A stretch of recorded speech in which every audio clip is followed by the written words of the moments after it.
Hello everybody, this is Fearmy Games with the next part of my Clan Angrund campaign. If you remember last time, we finished off the Kurkumun, demolished them, we even confederated another dwarf faction. We now giving us Karak Ziflin. The next thing we're going to probably do is the next war we're going to try to do is try and take out these vampire counts. The reason why is they are in our territory. They're in the same region as us, and we don't want vampire corruption corrupting our beautiful dwarfs.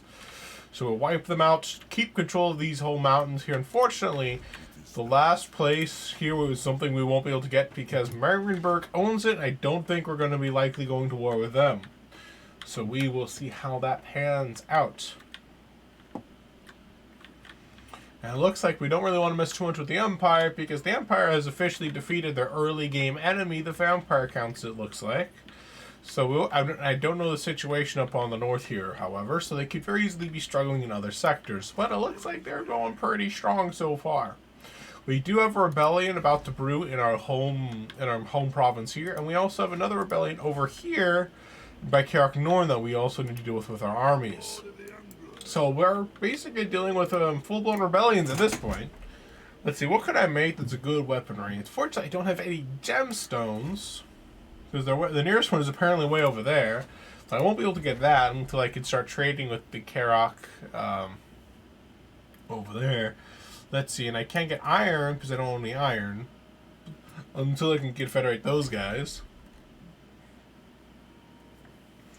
And of course, so where is this carved obsidian? Carved obsidian is not until is way down there. So god damn. So we're not going to be able to make a lot of these weapons here. It says we can make a lot of stuff, but really, how good is all that stuff though? So this one's pretty nice for missile strength. What does this also do? Gives bonus to accuracy. I think I'll make this for our and dwarven engineer character, as he definitely would make a nice use of it. So where are the golden idols? Golden idols are not too far from Karak Eight Peaks. They're not exactly by Karak Eight Peaks, however.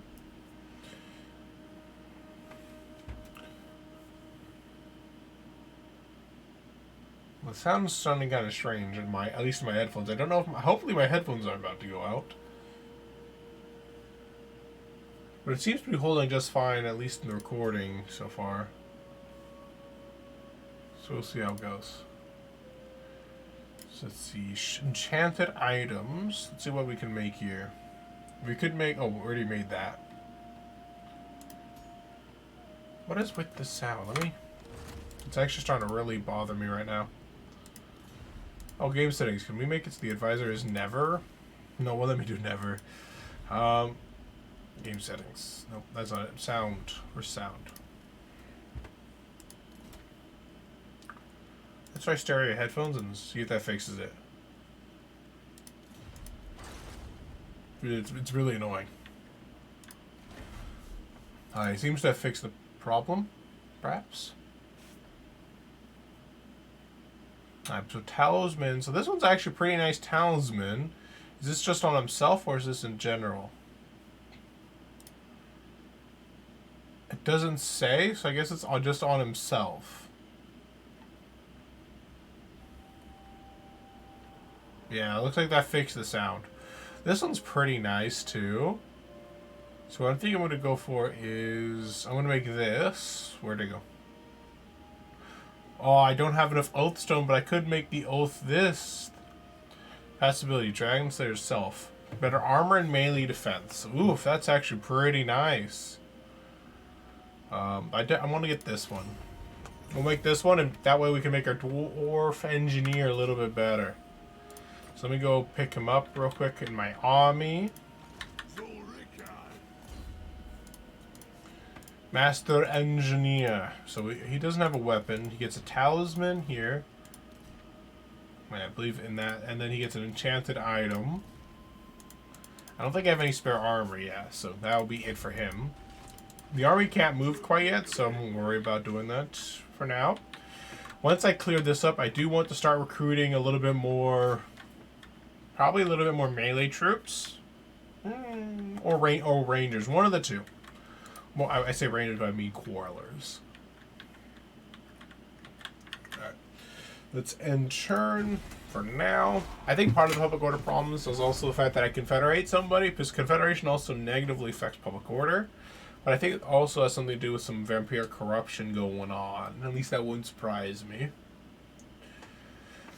I'm keeping the situation to the west and the south. I'm still trying to decide if I should trust the AI to try and deal with this Skaven, or if I should try and focus this Skaven myself, because because they seem to be getting bigger and bigger and bigger over here. Yeah, the grudge is to destroy the rebellions. Not too surprising. Belaga Ironhammer. Alright, let's see. I think I got everything, yeah, on this line there. I already got his scouting done. So I guess what we'll do next is, I guess, make him go faster, because dwarfs are slow. They need to go faster. Looks like we have one for a master engineer, too. Let's go. Sapper's already done. Boost income doesn't really do a whole lot, though, right? Because this is an action, right? Or I guess no, it's constant local effects. So I guess it also affects my own the armies even passively. Yeah, that's just towers. That doesn't really help much. So I'm gonna do one here. Let's see, and then there. Yep, that does increase the money just by him existing. So that's pretty nice. You know, it's always nice having more money.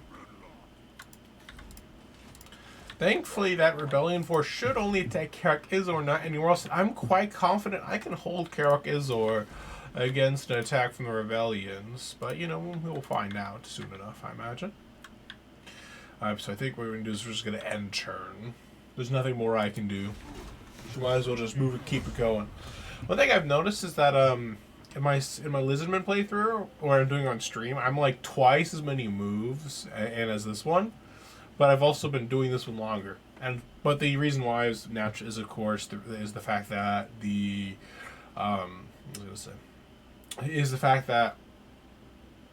you know, I do this one in 40 minutes to an hour increment parts, while I stream for like 2 to 3 hours usually, which means that there's a lot more progress being made per part, even if I started later.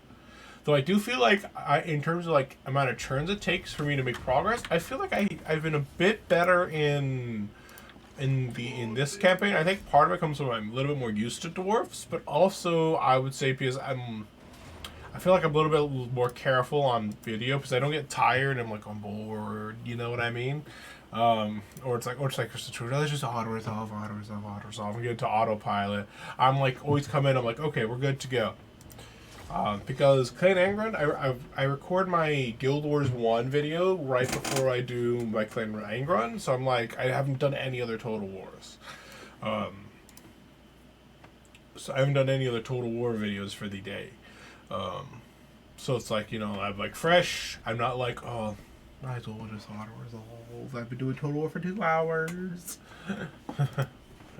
It's like a lot of time when it comes to like when I get into like mood where I'm like playing a lot of Total War it's like auto resolve, not because I'm necessarily bored, but because I just want to keep the campaign going. I'm just like, okay, progress. Okay, since auto resolve says we can win, we'll just auto resolve. Rah. Meanwhile, I'm like when I'm like fully into it, I'm like, okay, I want to play the battles. I want to beat them up. I want to beat them up myself. Or then it's like, you know, the game will do it just fine. is like is my reaction when I'm tired. When I'm like, oh, let's just keep... you know, I say tired, but that's actually not really accurate. I'm not tired, as I say. I just say tired out of habit. More I'm just like, I'm less like, ooh, I'm playing the battles, this is a blast. I'm more like, okay, let's keep going. Let's keep going. Let's keep going. Is kind of what the difference is. I just want to keep all the progress. I'm keeping these guys both to keep it on the flank. One thing I'm trying to hope that they do is that they focus down my heroes here. And by focusing down my heroes, I will be able to just unleash hellfire on the enemy. It's basically what my goal here is.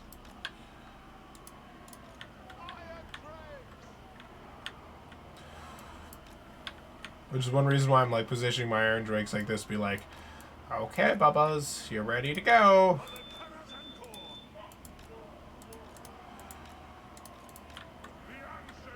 And if it works, great. If it doesn't work, then I just did not do this properly.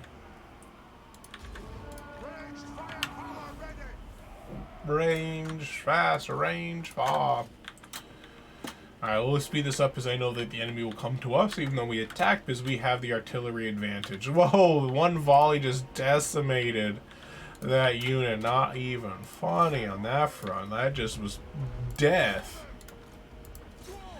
There's a lot of Savage Orcs, which means they're actually going to be pretty effective against our unit. Going to be pretty effective against my units in general. But the advantage is, for me, is that they are weak to missile damage. And because they're weak to missile damage... Oh, this one is not in a position to fire. There. That's my bad.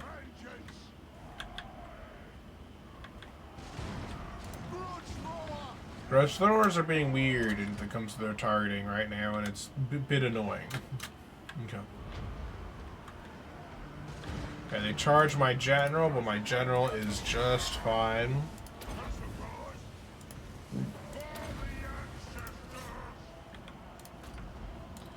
Oh yeah, I should also do is guard mode here for all my guys, so that way they don't kill themselves.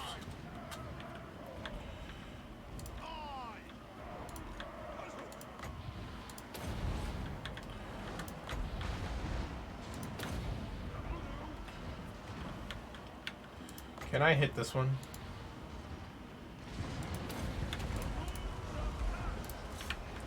Blast them, boys! Blast them! Throw your axes! Now, those Orpor chariots aren't going to get anything done. Show them who's boss. I actually need to move these guys up if I want them to start throwing their charges, but it looks like it's not too important. We're kind of already... they're kind of breaking already and getting kind of obliterated.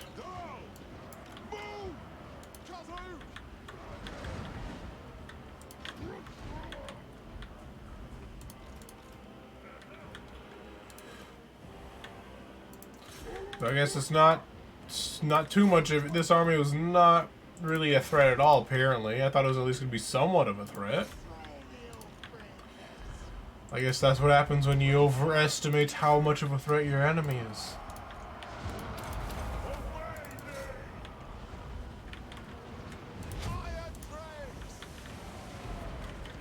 Look, that unit of Savage Orcs just obliterated. It's also one reason, honestly, why Savage Orcs are quite a meme, which is one reason why the Bloody Hands is not really the greatest faction in the world, is just because of how weak the Savage Orcs are to missile damage. I think even the update to Orcs hasn't really made Savage Orcs good. But the only advantage is that they do a decent amount of damage, but they're also extremely weak to any kind of missile damage. And their greatest enemies, those being the dwarfs, is all about missiles and stuff like that. So it kind of puts you at a severe disadvantage. But I do like the way the orcs look, though. I think they look pretty cool. I think they're about to all shatter off of army losses, even those who barely took any damage. I'm just going to do a little bit more fire until I get outside of my grudge thrower range. I'll just keep firing, and that way, you know, we can do as much as possible before the next fight. Well, only one unit took some damage. That's because they got side charged by some units, but they were able to deal with it pretty effectively, so it was a nice, easy, decisive victory for the dwarfs. Yeah, all Grudge's got at least 100 kills.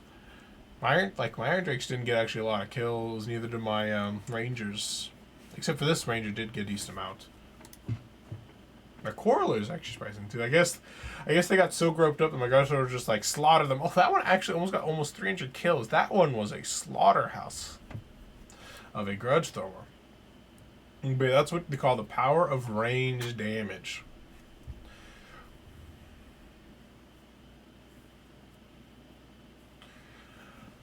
Now, eventually, like the next army I make will probably just be composed of Iron Breakers, Oregon guns, maybe Thunderers, and with a hero, with my leader and a runesmith. Maybe even combine into one. So I probably get a Thane. And I think I should get Thane in every army, if I'm being honest. Let's see, is there anything more in the special stuff that I would like? Brass Lung isn't too bad, but I think I'd go for Inspiring Presence and start upgrading this line here. Oh, sorry. So I'm going to, for Grimnir's Heirs, Thunderer, and Tactician. And not really go for Tradition and Innovation. Because I don't really plan to make an army of Gyrocopters or anything like that. I don't think Axoloid's all that valuable, because I don't plan on having late game Miners and Dwarf Warriors and Longbeards. I'm just going to skip over the Longbeards and go straight to the Ironbreakers if I can. Unfortunately, I don't have the movement to chase after them, but I do get at least some more skills that I can upgrade here. Yeah, everything except for this is done, so we'll just do that one next for you. For this one, let's go for Woundmaker, so you get more weapon strength, and then we just have Devastating Charge to finish off your stuff. And then maybe after that, I'll start giving him some specialist stuff, I think. Since they're still raiding, they're taking up my income, unfortunately, but I should be able to take them out without too much difficulty, similar to how I dealt with this one. They're starting to suffer through attrition, and they're starting to die. I honestly completely forgot about this scouting unit I sent here, if I'm being entirely honest with you. I kind of forgot he existed. Yeah, after the next turn, I'll have him head south and start seeing what the cities look like. So I assume that that's Skaven attacking. Yeah, it looks like they're trying to send some armies south to kind of fight them. I don't know how strong Batoni is. I don't think they've really been all that fleshed out. I think I know they were released as kind of a free faction, but I don't think they're ever really expounded upon too much. If at least outside of mods. I know there's some mods that add to them, but I don't think officially they've been added to. Oh wow, I'm losing money now, apparently. I might as well auto-resolve this part just to finish it off. It's not really a big threat to me. It does mean I take a little bit more damage than I think I otherwise would have, but it's fine. That's one grudge settled, and also means I'm losing a little less money, which does give me plenty of time to start moving south. I'm gonna force march myself so that way I can move as far as possible.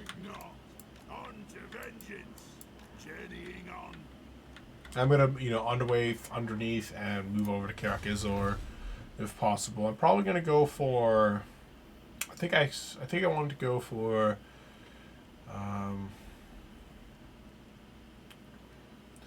autonomy of the hold for more growth, and then I get loyalty, and then I get public order stuff here is what I think I want to do. It'll be very, very useful, I think, in the long run to have that. So we do get some more levels up for these guys. Boost income, lose even less money thanks to you. And then we'll go for another thing of Relentless, so my runesmith can be my runesmith will be the fast boy. So it looks like did I get another level? Oh, this is my rune lord that I have parked over here in Zarkziften. His job is just kind of sit there and make sure and try to be scary looking, essentially. I actually probably should not have gone Route Marcher for him now that I think about it. I 100% should have actually gone his rune of Hearth and Home.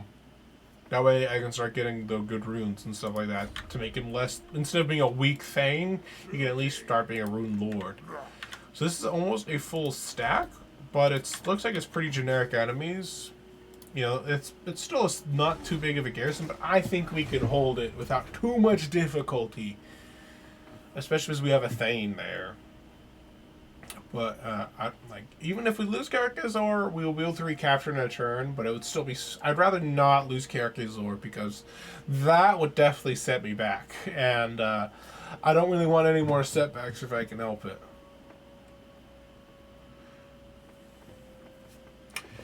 I don't like. Part of me is like, let's see. So it looks like the Reichland just confederated. Must have. I think. Either I didn't notice it, or they must have just confederated another settlement. Ooh, Gotrek and Felix, the traveling adventurers. Recent conversation in the local tavern has been centered around a pair of powerful mercenaries rumored to be traveling through nearby provinces. The famous dwarf slayer known as Gotrek Gurnison and his human companion and chronicler Felix Jaeger. Some in the Empire consider Gotrek and Felix to be outlaws, but the duo are known to have slain some of the most insurmountable adversaries known to the forces of order. Should they persuaded to join your cause, they would be truly formidable allies. So I can recruit them now, I assume, but I can't. But I probably shouldn't yet. So I'm gonna, underway right behind him. That might stop him from attacking, might cause him to attack me. But either way, as long as he does not destroy my city, it's not the end of the world. So I'm gonna start getting training on this guy because, might as well. No reason not to. Alright, so let's explore. Let's search these ruins. Yep, Tanskar has been revealed. They are, in fact, causing problems here. So let's go for a specialist to reduce the cost of his stuff. Yeah, this is a very weak army, however. This one is a bit stronger, though. Lots of fancy units.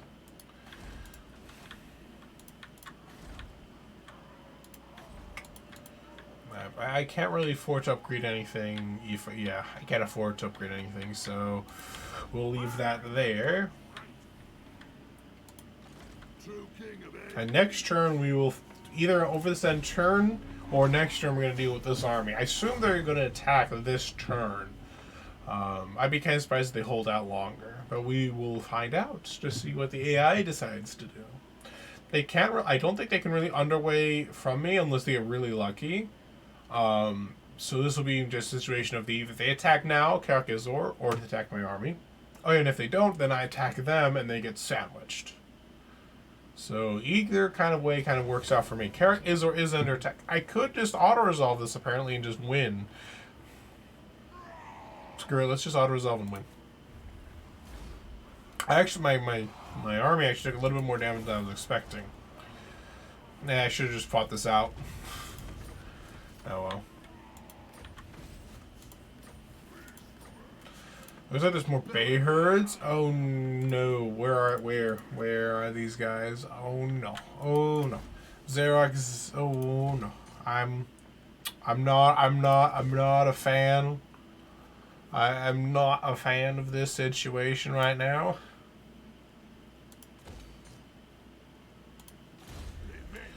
The reason why I'm not a fan of this situation is the simple fact of the matter that door hurts have been a source of problem for me for quite a while, and I don't like the idea of the fact that there's going to be more of them coming around. I'm actually going to cancel construction of this building, which actually was at Zerg Bufdar, but I kind of just had to have it went there. I'm going to make 2 more quarrelers, 3 more quarrelers, and then we're going to make another dwarf warrior unit that'll max us out. Perfect. Boost income. Give me the money. Give me the money. And then I guess we'll go more relentless there.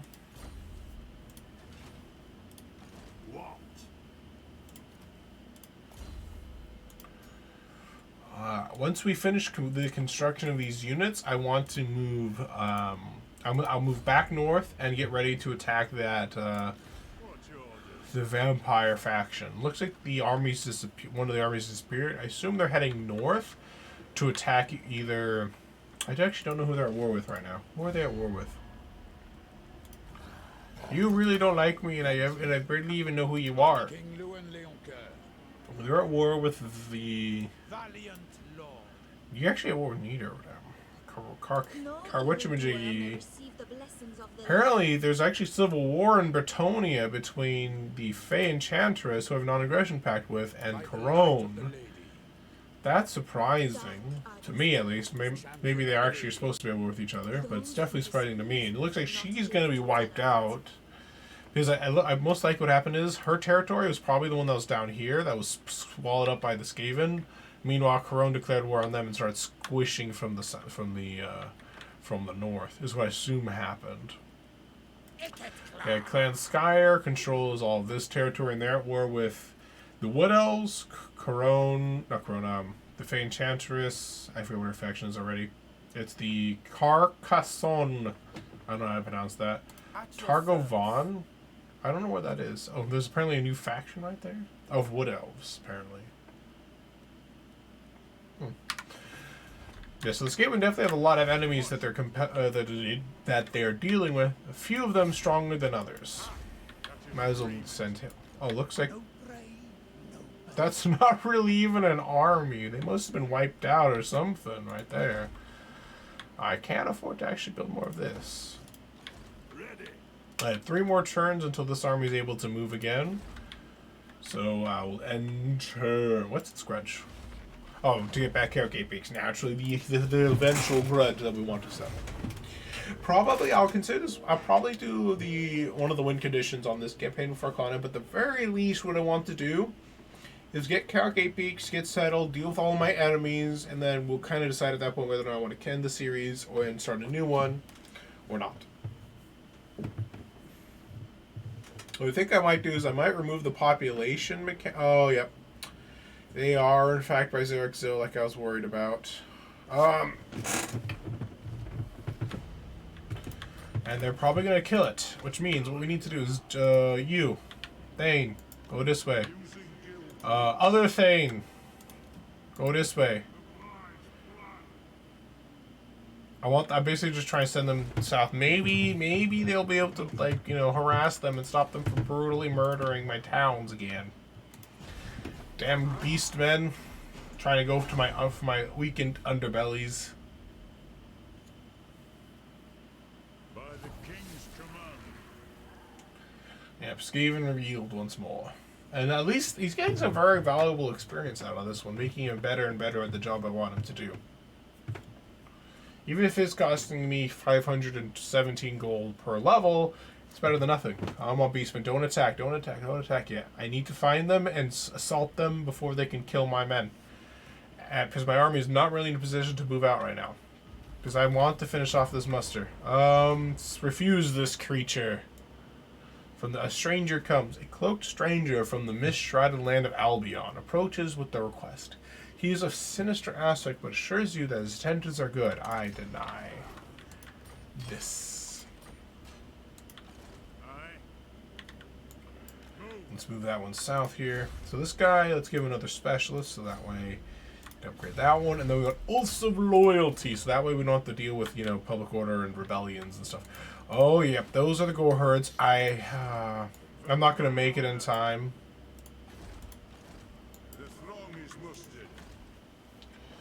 Xerxil's just borked.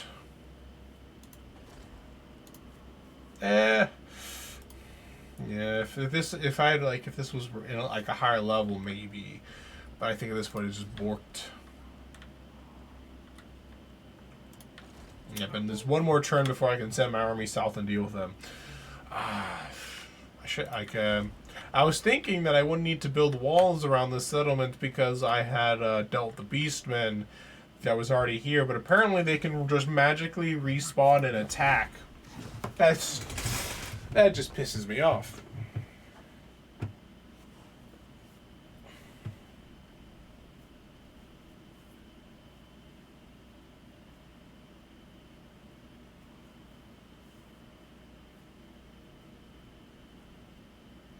Yeah, the Fey Enchantress has been destroyed. It looks like by the Skaven, not by the other Britannian faction.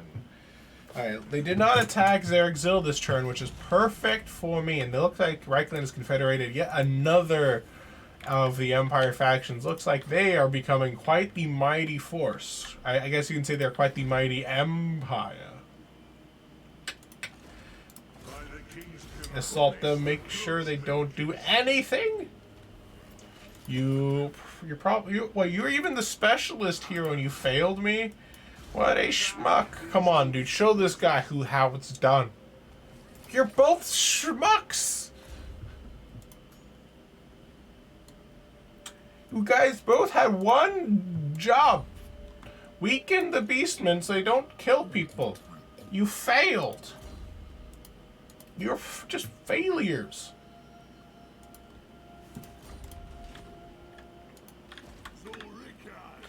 Can I underway go any faster than is looks like force march is gonna be faster.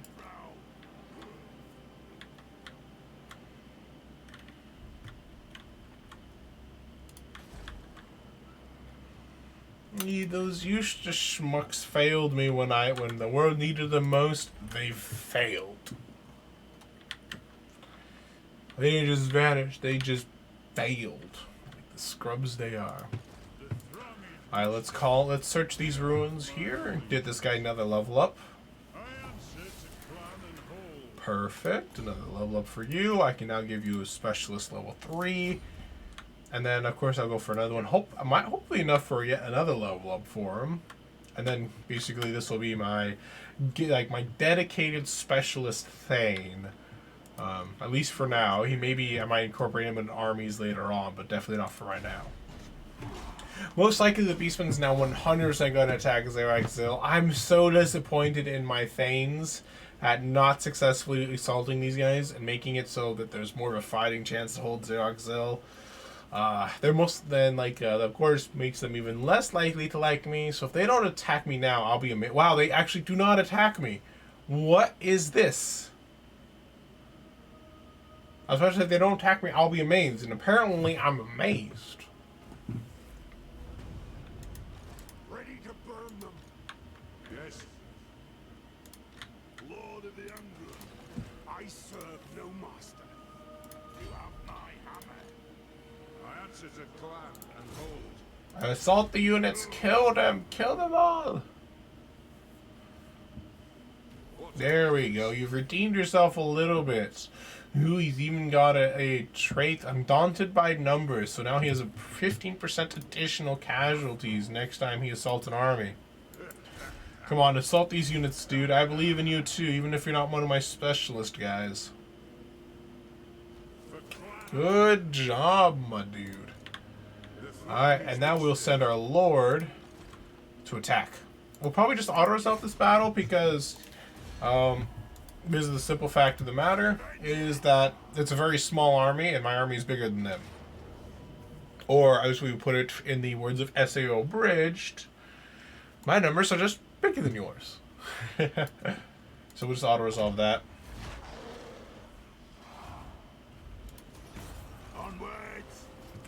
It would just be me finding out to just basically the only thing that would be different from me just not auto resolving it is that I would just have less. Can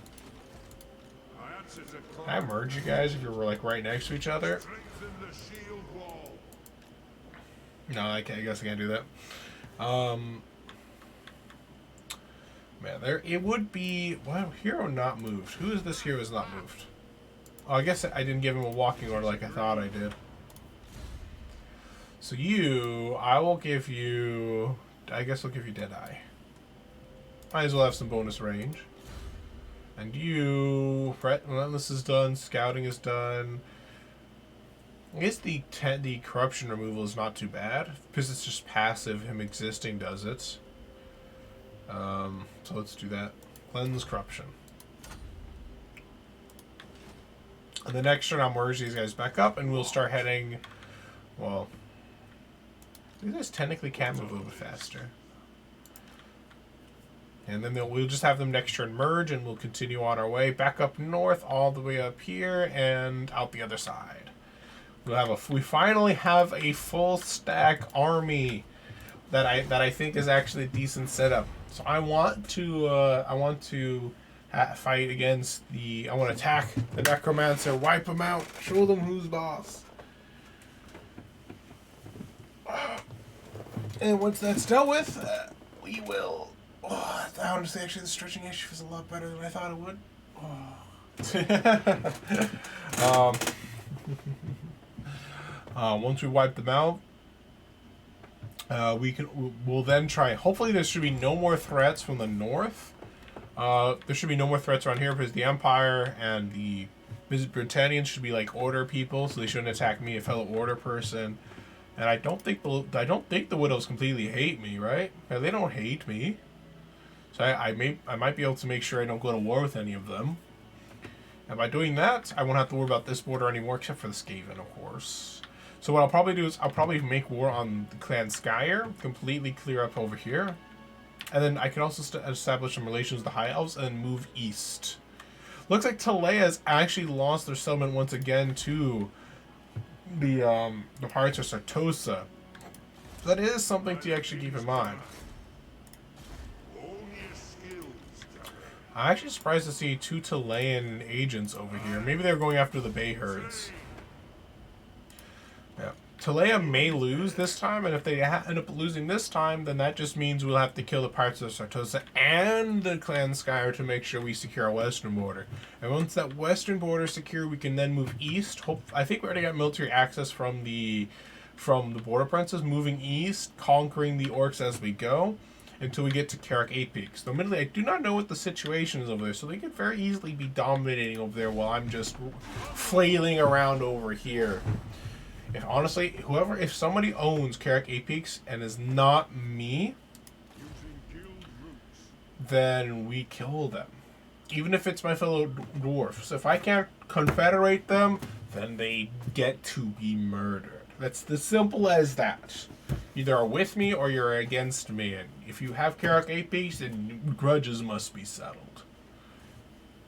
But the fact that the greenskins are completely wiped out right now gives me the impression that the dwarves have not gotten super big quite yet. They might have gotten decently big, but usually the greenskins would be wiped out as the dwarves get bigger. So we'll see how it goes. I don't really know how good the AI greenskins are these days, but in my experience, they die. They tend to die out pretty quickly. Even like they used to die a lot faster, but I don't think it really increased how long it takes before they die. Can I just underway immediately get there? Yes, I can immediately get over here. So let's immediately underway here and continue on our path.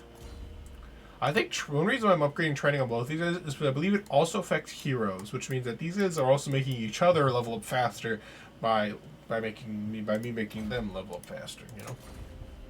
I'm gonna start upgrading that guy's ability to become a specialist because might as well have both of them be better at doing the job.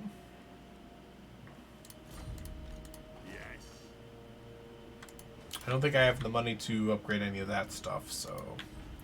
Apparently, like, me leaving the settlement with my dwarf engineer apparently drops my income in half. That's actually kind of impressive. There you go. Looks like we found all of their stuff. I can actually send them back over here. That should allow me to discover it, but it looks like, yeah, he got another level up there. So basically, I'm just throwing money at this guy to be like, okay, yes, you get to make things a bit better. You get to just basically, I'm paying this guy to get himself better. This fast way, I guess. I definitely need to keep a close eye on this situation. Alright, Winds of Magic, the Grim Hold, we're still almost there. Next turn, we'll kind of see if whether or not we can whether or not we can force march, or if we can underway, whichever one will be faster. Because like in the mountainous areas, it's you know, hard to tell sometimes. Though if there's any areas with high vampire corruption, you definitely want to underway, because I believe underway makes you immune to corruption, while walking does not. Unless they changed it, or I'm just mistaken. But I know at least some forms of attrition is negated by just being underground. Before you move, let's check something else. So yeah, a little bit further from going underway, so we'll do underway. We can't afford to upgrade anything quite yet, but next turn I should be able to upgrade this. I'm probably going to go for the Tinker's Workshop first. That way I can have more income, which will mean that the next thing I build will be a little bit faster. Continue on from there. Honestly, that province would probably be maxed out at this point, if not for the simple fact that It's the fact that I kept losing Buffdar or Zaragzil to and random invasions and stuff like that, and so I had to reuse the growth to re-upgrade them.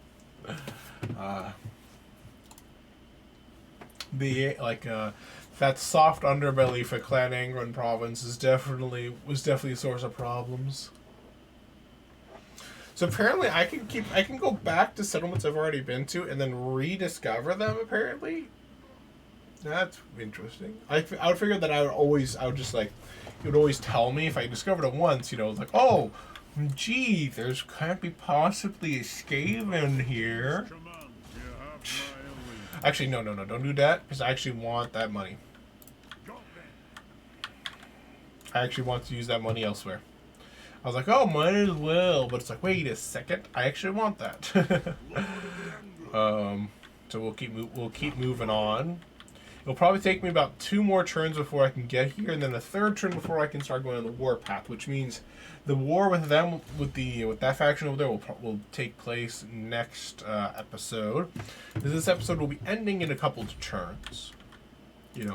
Not too much happened, but we put down 2 rebellions. We wiped out the gore herds.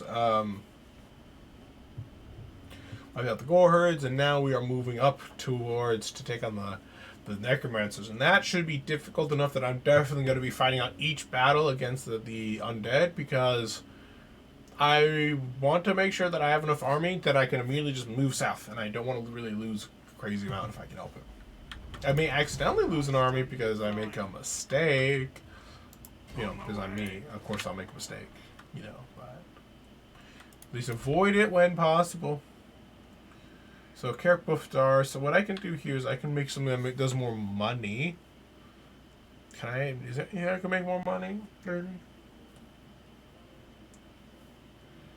Let's see. I can build. No, not really that. Let's see. I kind of want the high levels of all of this stuff. So either I build a guard hall or I build. I guess this is probably what I probably build is a trading depot for more money.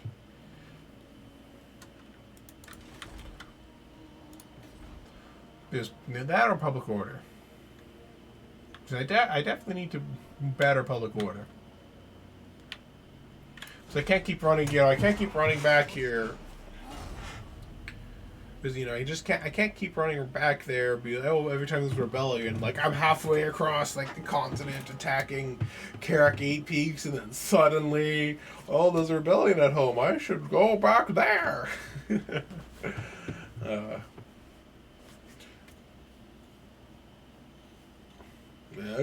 I don't think I'll be able to forge a second army until I'm either I'm twice the size I am now, or until I have Karak Eight Peaks, because Karak Eight Peaks will make it so that my units are not so expensive. We have now arrived. The public order is actually now going positive, probably through a combination of military presence and other things. So it looks like the Dread Fleet is raiding here. No, or is it just in camp stance? In camp stance, okay. Let me pay some money. I want to search the ruins to make this guy a little bit better at his job. Perfect. Easy way of making of getting experience points. Then we'll have a move up towards Brion to search the ruins.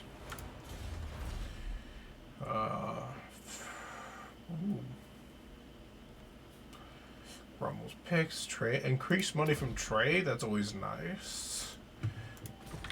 More money means more armies, and more armies means more conquest. More conquest means more money. It's a full circle. Praise the sun.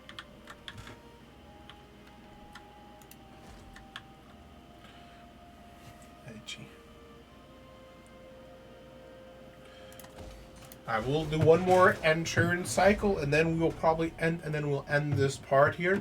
So hopefully you guys enjoyed the episode, and have a good day, night, evening, wherever it may be. If you guys want to see more Total War content from me, I have it going from Monday through Thursday currently. And then with Fridays I'm playing Guild Wars 1. If you guys are interested in an older 15-year-old MMORPG game, feel free to check it out. It's a lot, mostly just me going about doing side quests, reading things, talking a little about lore. Not too much, because I've forgotten a lot of it, if I'm being honest. But also just talking about random stuff, you know. Then here you'll see me talk about some random stuff occasionally, but that one is mostly me talking random stuff. You know, so if you like that kind of aspect of things, then I would highly recommend you check it out. But that is it for me today. Feel free to like, comment, and subscribe, and I will see you guys next time.